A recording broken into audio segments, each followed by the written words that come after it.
What's up, everybody? You're listening to Wrestling Cheers, where everybody knows your name.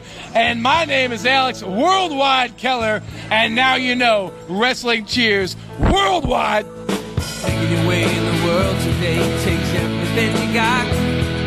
Taking a break from all your worries sure would help a lot. Wouldn't you like to get away? Sometimes you want to go where everybody knows your name, and they're always glad you came. You want to go where you can see that troubles are all the same. You want to go where everybody knows your name. You want to go where you can see that troubles are all the same. You want to go where everybody knows your name. And welcome back to Wrestling Cheers, where everybody knows your name, especially when everybody takes the picture with Session Moth. This is Wrestling Cheers. We like to talk about things going on in the Northeast Ohio independent wrestling scene. We preview shows, we review shows, and sometimes we even have interviews along the way. This is a review episode for last week's AIW show, WrestleRave. Before we get into all that, I am your host. I am Justin Summers, and we are brought to you by Trending Topics Network, Midwest Territory, and Key on Sports. Please rate, review, and subscribe wherever you're listening to this fine podcast, whether it be Apple Podcasts, Google Podcasts, Stitcher, TuneIn, YouTube, Spotify, iHeartRadio, or Podbean, WrestlingCheers.podbean.com. Find us on all your social media, such as Facebook, Twitter, and Instagram. Facebook.com/WrestlingCheers, Twitter.com/WrestlingCheers, and Instagram.com/WrestlingCheers. Email, if you so choose, desire, WrestlingCheers@gmail.com. And we have the merch store over at whatamaneuver.net. Like I said, we have AIW's WrestleRave to talk about. And unfortunately, I wasn't there, so I had to have somebody on. I had to have a couple people on to talk about the show. First, we have Stacy. Hey, man, how's it going? I mean, it's going all right. I don't have two shows back to back going on. Right. But yeah, everybody else does. You missed out on a really good show. I mean, is there ever like a bad AIW show? Like a really bad one? Normally there's at least something good, something fun. And that being... this was like especially. Yeah. I'm just hoping that the whole Thursday thing, besides, these two shows, like, isn't a trend. Yeah, I don't know. I think this was like a matter of convenience, it seemed like. Yeah, I'd rather it be a Friday show or a Saturday show. We haven't had a Sunday show in a long time. Probably an Absolution. I can't remember which one was last one was a Sunday show. Anyway, we also have Kayden. Hello. Welcome back. It's been 2 weeks, I think. I don't know. These episodes are blending together for me. And I have a handful in the can that I'm working on and are eventually going to be posted. And yeah, so I don't know. They're all blend together. So maybe 2 weeks, 2 episodes. Because, well, not a couple months. You had more of a head notice on this episode, though. Not replacing anyone. No last minute replacements. Anyway, yeah. So I didn't go to the show, but you guys did. So pretty much the discussions are going to have to revolve around you two, and I'm just going to be here to run point, basically. Moderator of sorts, as some people would say. We started off the evening with the 4-way match. We had Lee Moriarty, Brian Carson, TKD, and Trey Lamar. I was happy to see Moriarty on the show. I thought this match was real good. It was a nice way to start the night off. You can just jump in there, Kayden. It's okay. I don't want to cut anyone off. I'm a good person. For an opening match, this was wild. There was a dive into the crowd. It destroyed a couple chairs. At the signature Trey Lamar, I'm going to kill myself in the opener. Did anybody... Really I was going to say, did anybody chant for Trey to bleed since I wasn't there? No, that's your thing now. Okay. Yeah, there was none of that, but it really set the tone for the night. Like, this match went out of the ring and out into the crowd, and then, like, almost every other match did. Yeah, that's pretty much just, this is how tonight's going to go. Everything's going to be ridiculous. So this match ended with TKD winning via the back kick.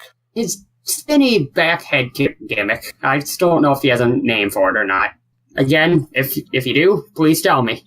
And I think the whole show was Steve Guy and Duke on commentary. Pedro was the announcer. Oh, wow. I was thinking about this because I was going through some old Facebook pictures of like wrestlers and everything, and how like I had a picture of like Pedro's quote retirement, and I was thinking, man, he's come back a lot, but at the same time, when he does like have those moments, it's awesome. Because he's not full time. He just pops up every once in a while. Pretty much. But everybody loves Pedro. It's true. He got a chance. I mean, I've often said it, the worst spot ever was the dude that had to fill in right after Pedro. Okay. I know his name, I just wasn't saying it. But in my opinion, it's in between. It's alright. I don't really care for him. He's good, but he didn't fit in with AIW.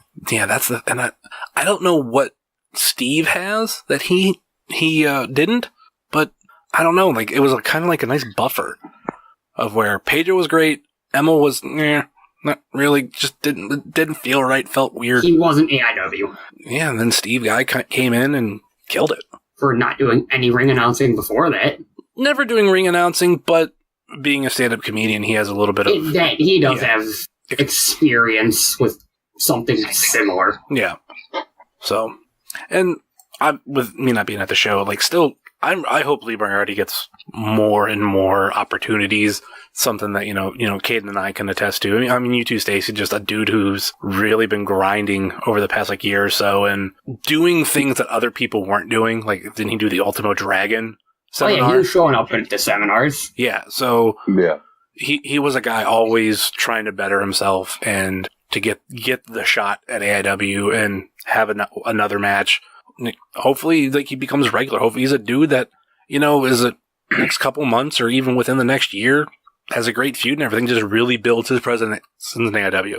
I will say this. I thought he had as much, if not more, crowd support than Carson or TKD.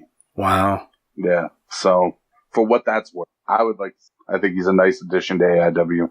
He's from the Pittsburgh area, so that's kind of a bonus in terms of travel. Just making it here. Right. Especially during, like, those winter shows when travel can be hairy. Yeah.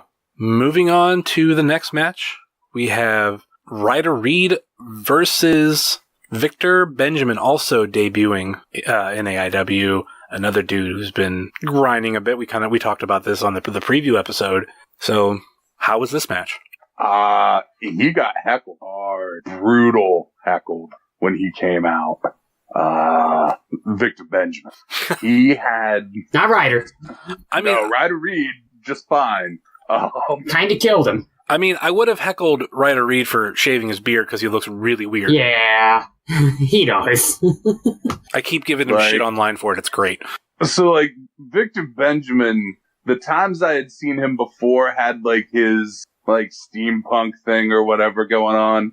Well, he moved that to some weird, like, Rocketeer meets Bane looking shit that he wore to the ring. Yeah, it was strange. And people were calling him, like, Shitty Tin Man. I didn't hear any of this. Oh my god, it was so good. Like, he got heckled real hard, and then, like, she, as his manager, Lady Frost, was, like, yelling back at people, and somebody pointed out that her getup sort of looked like Elsa from Frozen, so she was getting that shit thrown at her. And then somebody realized she had the I want to talk to your manager haircut, and that shit started getting thrown at her. Those two had a rough night, but that dude was really good in ring. Like, him and Ryder Reed had a good match, but man, he got the fuck heckled out of him. Like, welcome to AIW, buddy. Welcome to AIW. Get used to this. Yeah.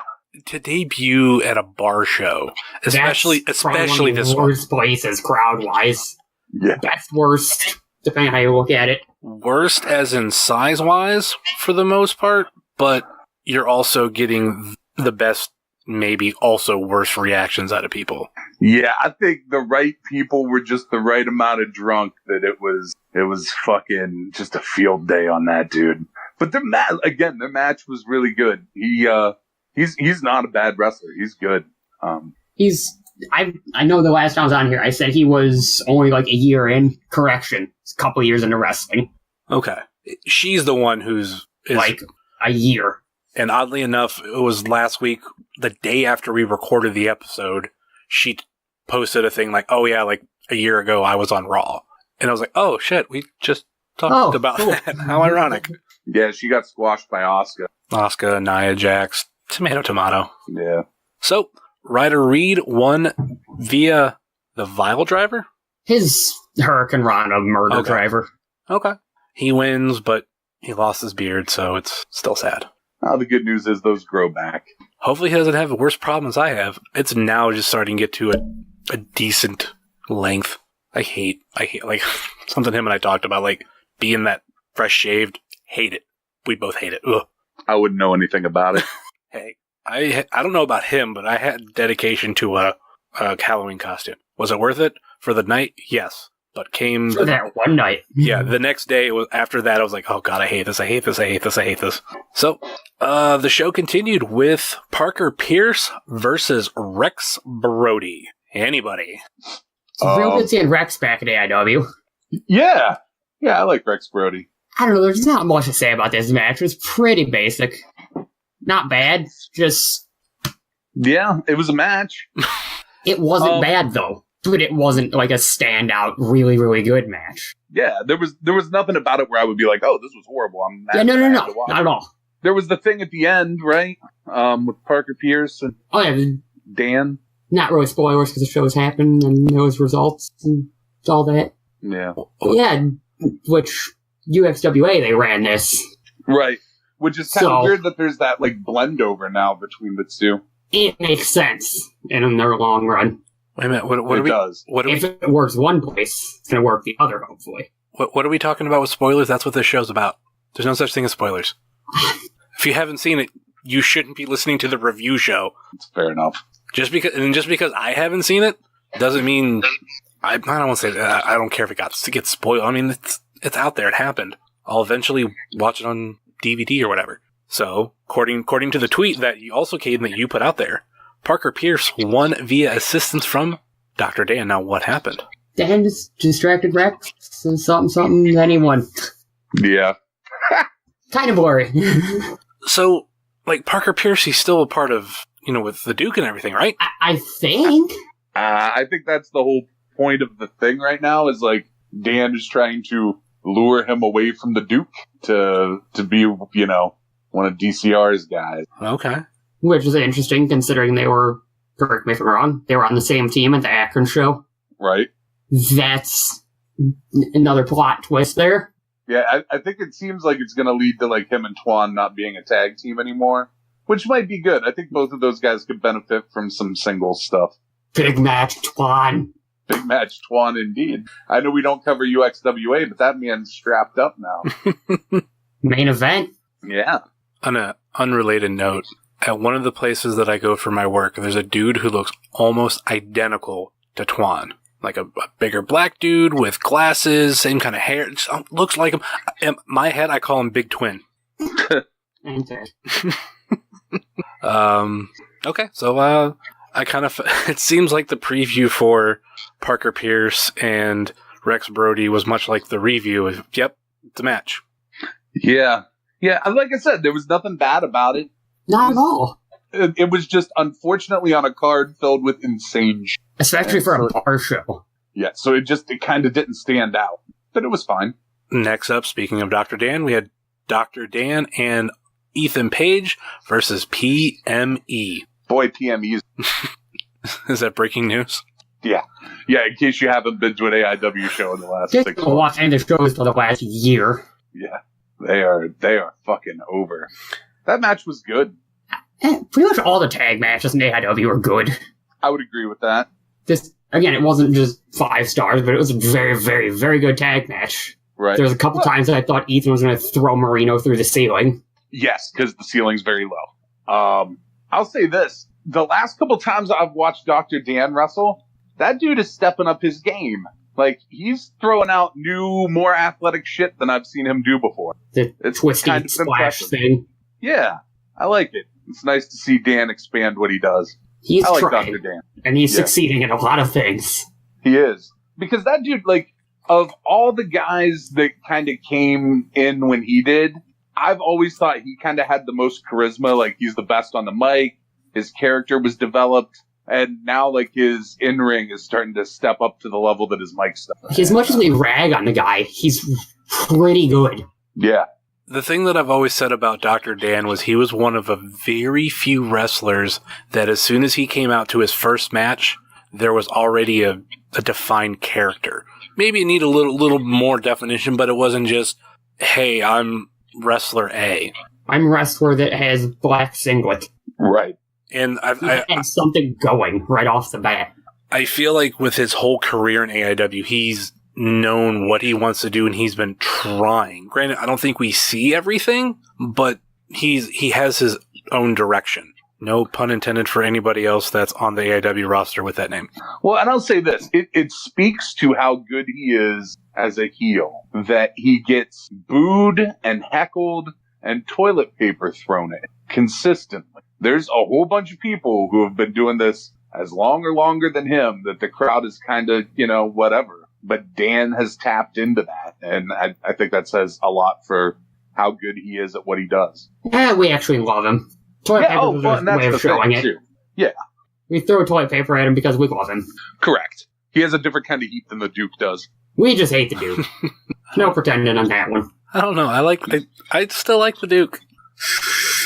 Roll with this one. I know there are people who don't. Oh God. I know people who don't too. Yeah. I think there's people that don't go to AIW anymore because of the Duke. Oh, holy shit, I didn't realize that. Mm-hmm. So, this match ended with PME win via the Sunset Dreams. The Flapjack Facebuster thing, for anyone that doesn't know it by its technical name. I feel like those two are setting themselves a pace for later this week. Getting those tag belts finally. Boy, wouldn't that be something? The ironic thing is people are going to be hearing this after the Slumber Party. Oh yeah, it'll have already happened. So if they've won the tag belts, I know nothing.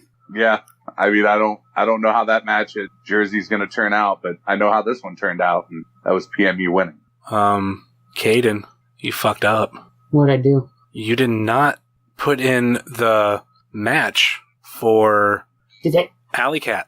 Did it not send? You just got the result. Aha. Got one of the two. All right.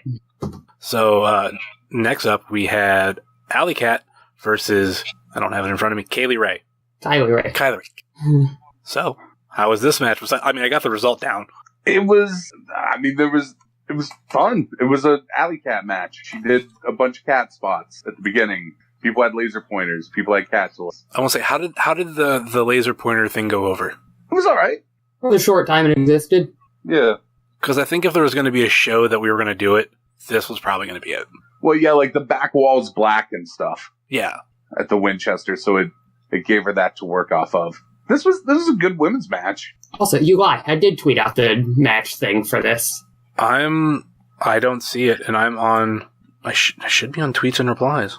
I am, and it just goes from one tweet to the next. It's there for me. That's interesting. Anyway, I can see why Kylie Ray was picked up by AEW. She's good. Yeah, she's real good. Still fairly new to wrestling, which is cool. She would probably be at least top 5 free agents before that signing of women. I don't know that that's true. I mean, maybe. I'm not really sure. It's a hard one to say. Let's say top 10. I'll go top 10. Yeah, sure. Because there's definitely a pool of names out there that could vie for it. But I think she was a name. Let's just specify to America here, because. Oh yeah, that's okay. Right, and I forget how many people are no longer actually free agents. Yeah, like all of Europe basically is gone. Pretty much. NXT UK. So Alley Cat counters a power driver for the win. Alley Cat has become the new Britt Baker at AIW. She has. Do you think? And not in a bad way, in the good way. What would the bad way be? I don't know. I think Britt Baker towards the end had a lot of people who were kind of sick of Britt Baker. I would regularly hear in the bleachers the LOL Britt Baker wins. Okay. Oof. At the same time, aren't we getting to a point where LOL Alley Cat wins? Literally. Well, I think at this point though, like she hasn't been around or wrestled nearly as many matches as Britt Baker had been when people got to that point with her. Yeah. Additionally, like when Britt Baker was winning all the time, there were still like a lot of women's matches that would happen that weren't Britt Baker matches. Now it's like Alley Cat is the AIW women's division, and she has matches against people who come in and wrestle her. It's rare that she's not in the women's match. What, the last one without her was the Faye Jackson versus AK. Yeah. Yeah. I think that Alley Cat is kind of becoming the new Britt Baker, but only just the one that's going to be used the most after not having Girls Night Out anymore. Which I agree, there's not a point in AIW doing Girls Night Out. After Thorne said that was a Biggins thing, it clicked. I was like, oh yeah, that it was kind of a Biggins thing. So it's probably not as easy for Thorne to like throw together that kind of thing. And he's just sticking what he's used to, which I'm fine with. But it is cool now that I feel we are getting to a point where those women's matches mean more. Because I'm sorry, go ahead. I was going to say, I don't know if we were getting to a point where, like, I don't know, like, some of them just didn't mean as much. Well, I think the other thing, too, is when you look back at when the GNO shows were and what else was going on in women's wrestling at the time, and then you look at what's out there now, there's a pretty heavy saturation of even, like, just women-only promotions where, you know, it's not such a thing now or a special thing as it was then. Yeah. To me, GNO always kind of felt like its own separate brand from AIW, even though it was an AIW thing. The last year or so of GNO, it felt like we had 3 different brands. You had regular AIW shows, GNO shows, and student shows. And that's why it was super fun, getting so much of a variety at the time. Yeah. To be like, you would miss not having a GNO, and then one would pop up. You would miss not having a student show, then like that would pop up, because that always meant newer faces, new people, and everything, and a lot of those were bar shows. And those had their own fun to it. And then obviously... Well, and the crowd was different for a GNO show, too. Yeah, well... different as in barely there. And the ones that were there were creepers. Hey, go to Shimmer. Oh, I'm sure we went to those Rise tapings, and there was a decent amount of creepers at that. There was a bunny there. There was a bunny there. There was a bunny. Was it a fucking bunny sat right in front of me? Was it a demon bunny? No. It was just a straight up bunny. This was just a man and a rabbit. You can see not him to bag on the Shimmer crowd, because there's very, very good people that go there. But a good chunk of that crowd's real weird. Yeah. Obviously, it was someone who's a fan of Adam Rose. I feel like there's a chunk of, like, the folks who used to go to GNOs that should have, you know, restraining orders.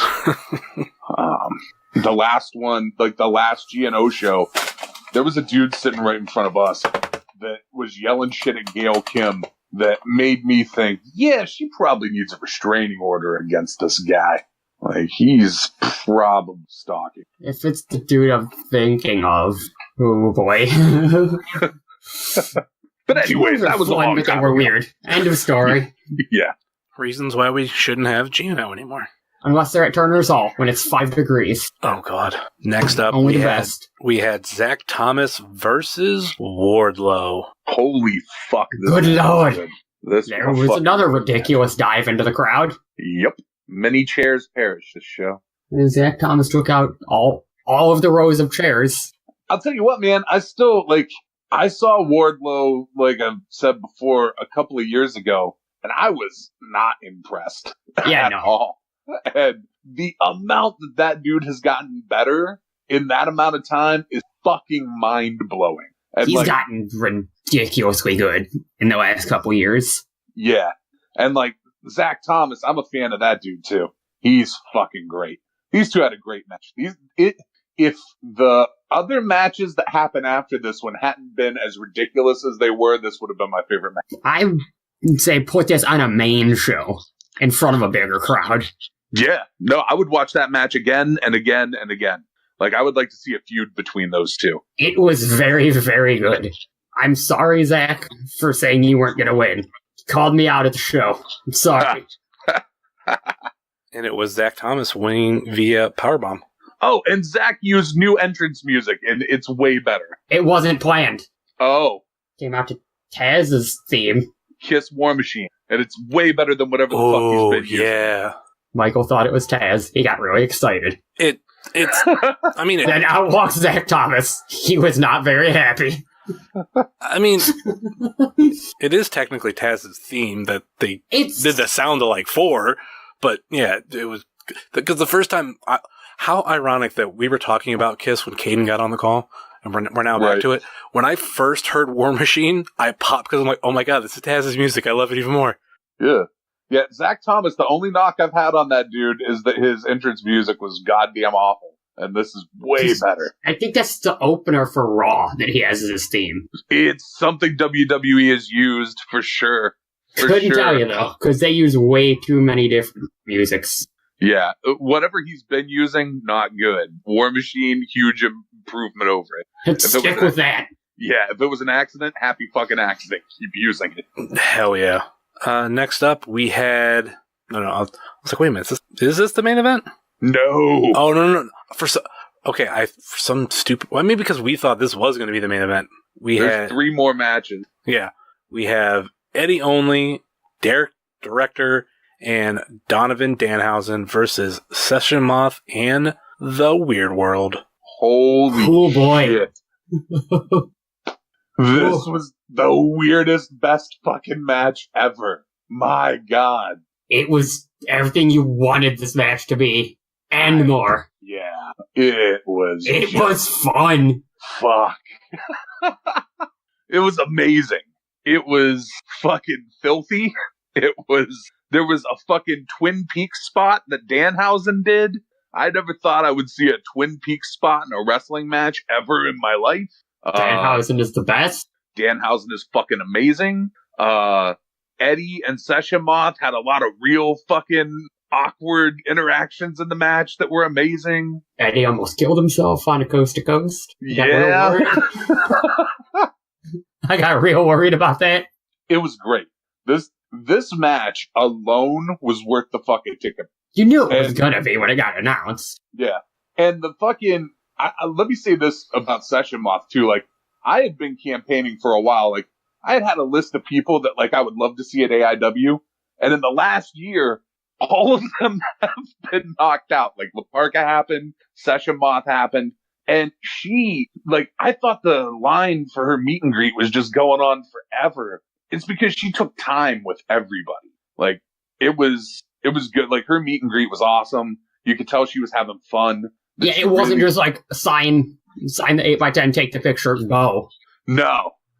It was. She would actually talk to you for a minute, which was fantastic. So what you're saying is it wasn't a Dean Malenko? Looking real.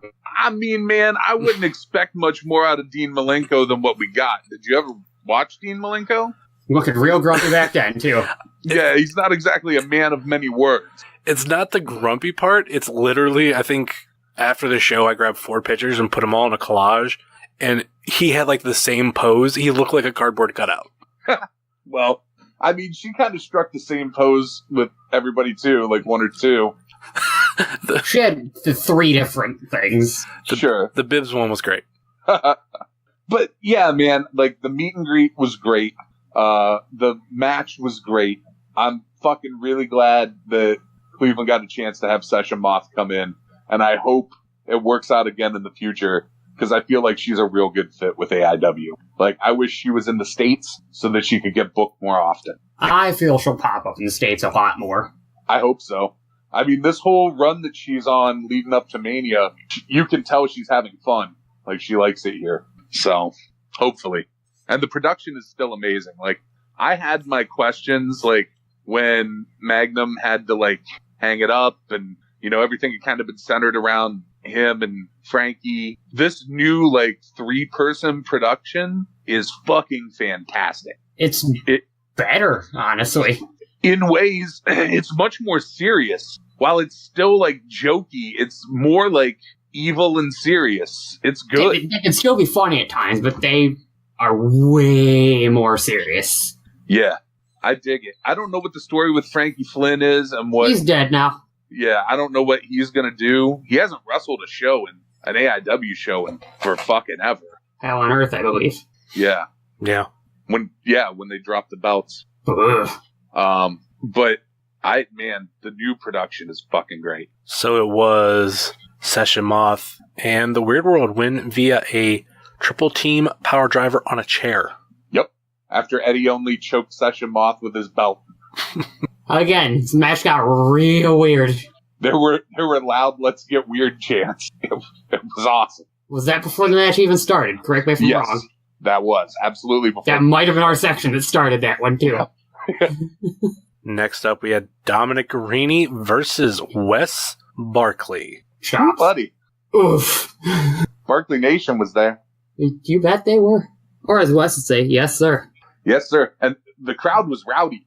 Not just Barkley Nation, but it was rowdy. If you asked me to describe the feeling in the room through the whole show, rowdy is a word that I would use. And it kind of hit a boiling point during this. What happened? Oh, I don't know. It was just, it was nuts. It was crazy. The match was real good, too. Wes might disagree. His chest was kind of not there afterwards. Yeah. Yeah, there were some hard chops. Very hard. Just don't make Dom angry. You'll have a chest left. Well, it was Dominic Garrini winning via knockout. I did hear someone from Barkley Nation yell, "When you win, use the money to buy boots." At Dom, which that's good. That was real good. So I guess this was the main event. And thinking about all the videos I've seen of it, makes sense. We had G Raver versus Matthew Justice for the AIW Intense title. Oh boy, did we have a party. Holy fuck. This match could have headlined any AIW. Instead, we got it at a bar show. Fuck yeah, it was fucking insane. You're welcome for the weapons, people. Oh, was that you? All the barbed wire and the tack bats and whatnot. Barbed wire got stuck to Tom Dunn. It was good. There was a table spot out in the crowd. We ended the night standing on a piece of table. Yeah. Chairs gone, chairs destroyed. Very common theme for the night. Those two went all over the bar. Like, they were out in the crowd in multiple spots. Fucking Matt took the tattoo needles to the forehead. And then a fucking vicious chair shot. Like usual. I'll tell you what, the spot in that match that had me worried the most was when he fucking pulled those tattoo needles. They got stuck in his hair. And I didn't think G Raver had noticed. And I was like, oh fuck, this could get real ugly. But it looked like he got him out. But yeah, this match was brutal. This was probably the craziest match that's happened at AIW since, I don't know, probably since Hell on Earth. Was that when the Familia de Tijuana match was? No, that was the kid from Cleveland. Yeah. This might be the craziest match since that. Wow. Yeah. I fucking loved it. It was good. Matt Justice is a maniac, and I fucking hope G Raver gets booked again. He'll be back. I know nothing, but I can tell you he'll be back. I would like to see him versus Nick Gage at AIW. Oh. G Raver versus Eric Ryan. Yeah. Sign me up for that shit. Right now. Yeah. Give me that one at WrestleRager. Yeah. Holy shit. G Raver at WrestleRager is shit that I need to see in my life. Hey, might as well. And he's in a fucking crazy match this week. Yeah, let's see if he survives Mania weekend. Yeah. Yeah, I mean, it's not something that this show covers, but that Blackcraft show, man, he's in a match with chains for ropes and fucking hooks. Yeah. I will pass on that one. I am glad that I'm sitting upstairs for that fucking match. I'm real glad I'm sitting upstairs at that place for that match. Let me know how many people die. I will. I'll let you know on Saturday when I see you. Anywho, this match ruled. Watch it when the MP4 is out. Fuck yeah. Like, this is a show that if there's any AIW show you're thinking about buying, this is a buy. Obviously buy all of them because they're all real good. But right, but if you're like on a budget, like, man, I can only afford one AIW show, buy this fucking show. I highly recommend this one.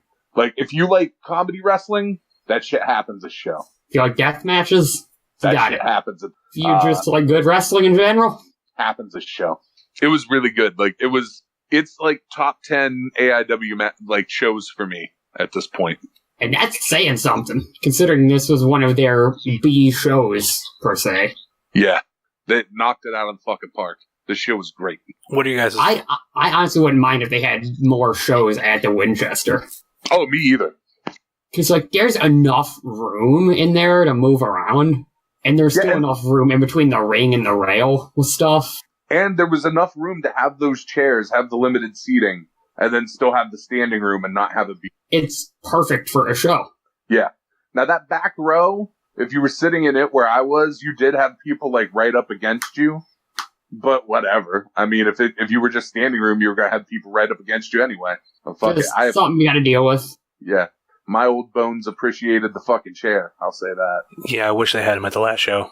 I hate standing for a long period of time. Yeah. Luckily, that wasn't a thing at this show for me.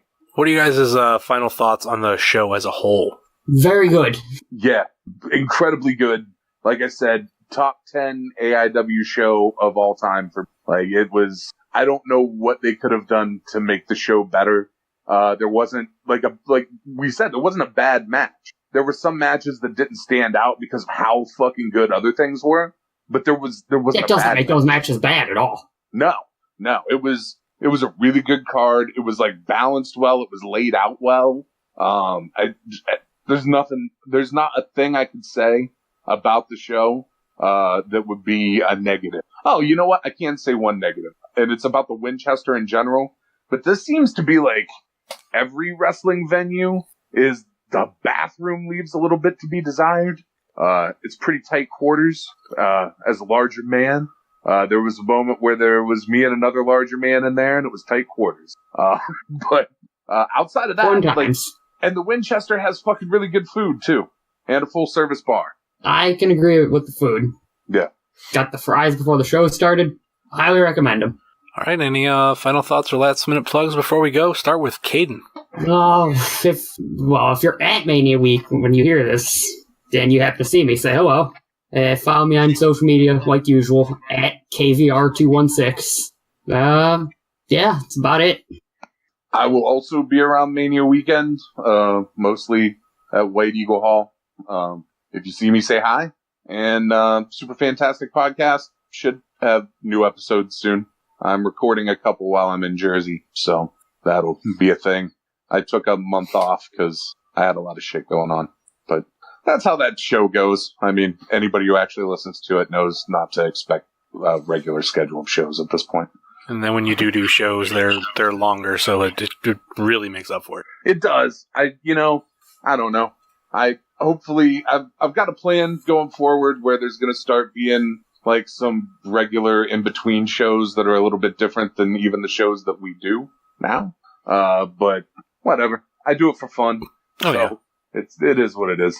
And for the very little that I was on the show, you can find myself at Heavyset330, just much like you can find this show on Facebook, Twitter, and Instagram. Facebook.com/WrestlingCheers, Twitter.com/WrestlingCheers, Instagram.com/WrestlingCheers. Email, if you so choose to desire, WrestlingCheers@gmail.com. We have the merch store over at WarManeuver.net. Once again, please rate, review, and subscribe wherever you listen to this podcast, whether it be Apple Podcasts, Google Podcasts, Stitcher, TuneIn, YouTube, Spotify, iHeartRadio, or Podbean. WrestlingCheers.podbean.com. I mentioned this on the episode earlier this week, and I want everybody's opinion. I have a 2-hour episode that is potentially going to drop, and I want to know if people would rather have it be a 2-hour episode, or 2 1-hour episodes. I can do either. It's just whatever's convenient for everybody. I've kind of made a thing to try to limit the length of these episodes, and I said interviews are going to be about an hour and a half at the most, and yeah, that went about 2 hours. So, just trying to find just put the whole thing out. Yeah, well. But what the fuck do I know? I regularly do 2-hour episodes. Yeah, and you put them out, like, much more time in between. I'm putting out minimum 1 a week. I'm just here. I know nothing.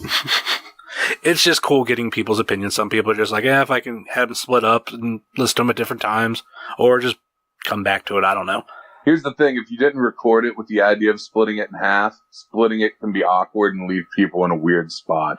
That is something I was thinking about because it's definitely one of those episodes that flows. For those who hadn't heard the episode earlier this week, it's a crossover episode with Center Stage. They have an episode that's going to be released first, which will have me on their show and then them on this show. Our conversation was about 2 hours with no plan. There was really actually no format. It was just us bullshitting. So yeah, I'm leaning towards 2 hours now because of Stacy. I was going to go just 1 2-hour episodes or 2 1-hour episodes. So just looking for feedback. if I should do what Stacy says, that's what I'll fucking do. Because that does make a lot of sense. Look at me being an influencer. Oh, I bought an H6, and partially because of you. After you brought one over, and I went, ooh, it's pretty, I want one. It's nice. I like mine. Oh, it's beautiful. Oh, God. Anytime I can bust it out and use it and learn how to use it more, I take a chance at it. Anyway, check out everybody on the Trending Topics Network, such as All Beer Inside, Eurovision Showcase, Old School at the Movies, and Wrestling with Altitude. Check out our other podcasting friends, such as Pod Van Dam, Super Fantastic Podcast, The Road Home from Wrestling, Kick Out of 2, The IndieCast, Center Stage, So Bros Network, Big Gold Belt Podcast, Spotlight Series, and I Got Your 5 Stars. Check out our other non-podcasting friends, such as Thrift Store Jobber, The Savage Dash, Set Tab Photo, PowerSlam.tv. Use promo code Wrestling Cheers, all one word, and get your first month free.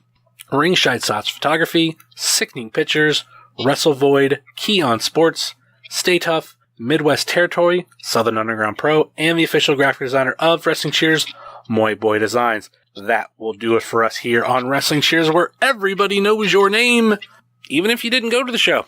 Later.